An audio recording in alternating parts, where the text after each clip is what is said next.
Salve a tutti amici di Angolo Nerazzurro, bentornati sul canale. Doveva essere un weekend decisivo per la Serie A ed infatti lo è stato, non perché abbia deciso lo scudetto ma perché ha delineato quantomeno quella che sarà la lotta a scudetto. E a proposito di questo andremo a vedere anche i calendari a confronto dove l'Inter rischia maggiormente. Ricordiamo Inter che avrà comunque almeno una partita in più, la semifinale di ritorno di Coppa Italia col Como e ci auguriamo anche la finale. Dopodiché andiamo a fare delle considerazioni post Inter Roma, perché è una partita che ha dato tante indicazioni interessanti e probabilmente una partita che potrebbe dare delle risposte anche per il futuro dell'Inter. Naturalmente, come al solito, io vi ricordo anche il like al video e l'iscrizione al canale, sono due semplici click che aiutano appunto a supportare il canale stesso. Partiamo da quella che in questo momento è la lotta a scudetto che si è delineata. Il Napoli ha battuto il Milan al termine di una partita oggettivamente brutta, ha mostrato non uno spettacolo interessante, non uno spettacolo da esportare per la Serie A, però fatto sta che il Napoli porta a casa i 3 punti. E occhio perché il Napoli tante volte ci ha abituato a portare a casa i 3 punti in questo modo. Era la rivale secondo me più temibile già prima di questo weekend di campionato perché è la squadra tra Napoli e Milan, insomma sono decisamente gli azzurri di Conte quelli che danno la sensazione di poter fare un filotto. Naturalmente c'è uno scudetto ancora da giocare, ma l'Inter ha 7 punti che sono tanti a 7 partite dalla fine, quindi insomma non che vediamo lo scudetto a rischio, anche perché l'Inter per le risposte che ha dato sabato è una squadra comunque saldamente al comando. Naturalmente è importante non abbassare la guardia. E andiamo a vedere anche quella che sarà appunto la volata a scudetto. Questa ovviamente è la grafica della Gazzetta dello Sport, escludo volontariamente il Milan perché ha -9, insomma penso che ormai i rossoneri siano tagliati fuori. C'è un Como Inter e Napoli-Parma, o meglio un Parma-Napoli nella prossima giornata di campionato e aiutiamoci anche con la classifica per capire dove si rischia maggiormente, quale delle due squadre, insomma come arrivano anche le rivali. Naturalmente per il Como sappiamo è quasi uno scontro diretto, comunque ormai è un match di alta classifica ed è un Como che, occhio, arriva dopo il pareggio di ieri contro l'Udinese, un Como che aveva un ottimo rendimento e che chiaramente adesso sarà chiamato a far punti. Alla Juventus soltanto a -1, la Roma a 4 punti e l'Atalanta a 5 punti. Sabato c'è Atalanta-Juventus, è un weekend decisivo anche per la corsa Champions. Il Napoli invece avrà un impegno molto più abbordabile perché c'è un Parma che nelle ultime 5 non ha mai vinto, appunto sabato ha pareggiato 1-1 contro la Lazio, però allo stesso tempo è un Parma che comunque ha una posizione di classifica molto tranquilla perché ha 35 punti, c'è un +8 molto confortante rispetto alla zona retrocessione. Chiaramente è un weekend molto delicato per noi. Dopodiché ci sarà Inter-Cagliari e Napoli-Lazio.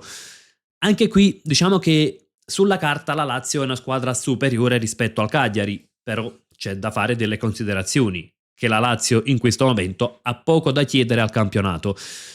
Lazio infatti che si trova al nono posto a 44 punti, insomma non ha più aspirazioni di classifica. Il Cagliari invece è una squadra che chiaramente sta facendo tanta fatica, se vediamo il rendimento, ecco, vediamo che nelle ultime 8 non ha mai vinto e che in questo momento vede a rischio anche la salvezza perché ha solo 3 punti di vantaggio.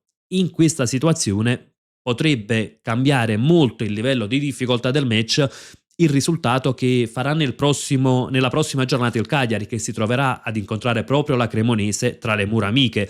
Per esempio un Cagliari vittorioso contro la Cremonese potrebbe aver, non dico ipotizzato la salvezza, però quasi, ecco, soprattutto se il Lecce non dovesse vincere nel prossimo fine settimana. Dopodiché ci sarà l'Inter avrà il ritorno della semifinale di Coppa Italia e andrà in trasferta a Torino. Ci sarà Torino-Inter, il Napoli invece avrà un'altra partita casalinga ed è la Cremonese. Anche qui è un weekend decisamente più complicato, una giornata più complicata per noi, perché è vero che la Cremonese è immischiata nella lotta per non retrocedere, però è una squadra che sta facendo tantissima fatica. Nelle ultime 15 ne ha vinta soltanto una, questo è il rendimento della Cremonese, e quindi insomma se dovesse perdere anche lo scontro diretto col Cagliari significa che davvero si limita a Cremonese e Lecce la lotta a salvezza. Noi incontreremo un Torino che non ha grandi aspirazioni di classifica, però da quando ha cambiato allenatore, ecco, comunque ha ottenuto la vittoria contro il Pisa, la vittoria contro il Parma, e è stato sconfitto a San Siro col Milan, ma insomma giocando una buona gara, ecco, cercando di dare battaglia. Dopodiché ci sarà Inter Parma e Como Napoli, finalmente una giornata nettamente a nostro favore, perché il Parma arriverà probabilmente già salvo a quella giornata di campionato, o virtualmente insomma salvo. Il Como è immischiato nella lotta per l'Europa che conta e probabilmente lo sarà ancora. Poi ci sarà Lazio-Inter e Napoli-Bologna. Qui è un weekend direi di difficoltà alla pari, forse leggermente più difficile per l'Inter solo per la trasferta, ma insomma all'Olimpico, se non cambierà la situazione del tifo, troveremo un Olimpico semideserto, e chiaramente che è una situazione che gioca contro anche la squadra di casa, quindi insomma sono due squadre che avranno probabilmente poco da chiedere al campionato, e comunque sono due partite insidiose per entrambe. Quale può essere la difficoltà di quella giornata? Che praticamente se l'Inter dovesse accedere alla finale di Coppa Italia è in programma il 13 maggio, quindi pochi giorni dopo Lazio-Inter, ecco, potrebbe essere una sorta di distrazione.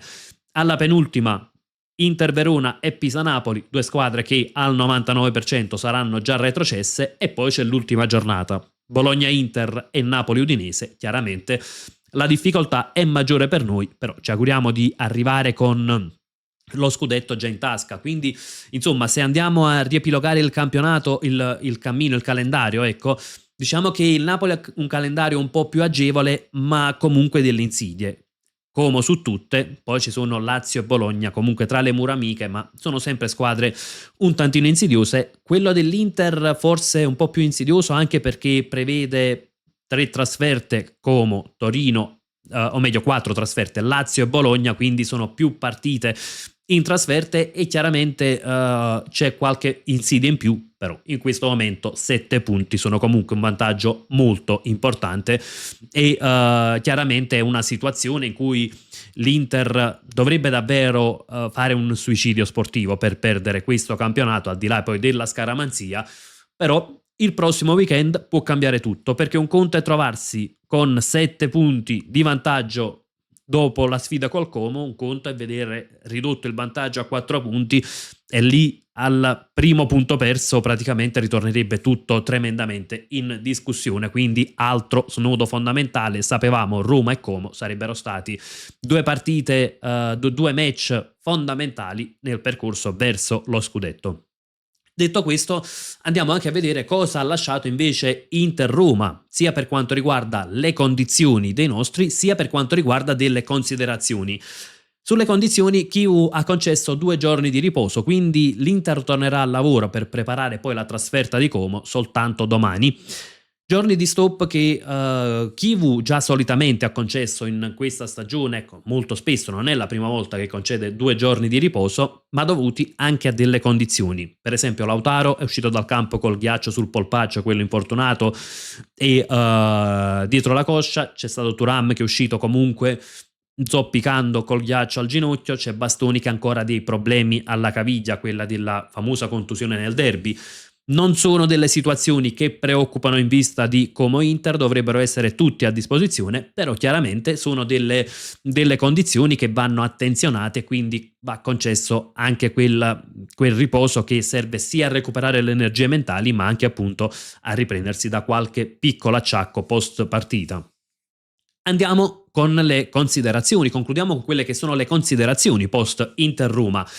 Allora, è una partita che ci ha dato delle risposte anche in vista di ciò che l'Inter dovrà fare nel prossimo mercato. 2 nomi su tutti, Çalhanoğlu e Thuram. Il secondo è stato un nome molto chiacchierato negli ultimi mesi, per molti era praticamente un calciatore già con la testa altrove, e un calciatore da vendere anche un po' sotto prezzo, perché qualcuno vociferava 40-45 milioni lo avrebbe venduto. Parliamo ovviamente di opinioni dei tifosi. Ci siamo resi conto che Thuram, se torna in forma, insomma, altro che 45 milioni. È un calciatore che può essere determinante. Probabilmente è stato il migliore o comunque tra i migliori nella partita contro la Roma. E chiaramente questo Thuram bisogna valutare bene prima di cederlo, perché è un calciatore molto difficile da sostituire per le sue qualità. Ovviamente arriva l'offerta da, non dico la clausola rescissoria, ma 75 milioni, è chiaro che va valutata. Con un'offerta da 50, secondo me assolutamente no.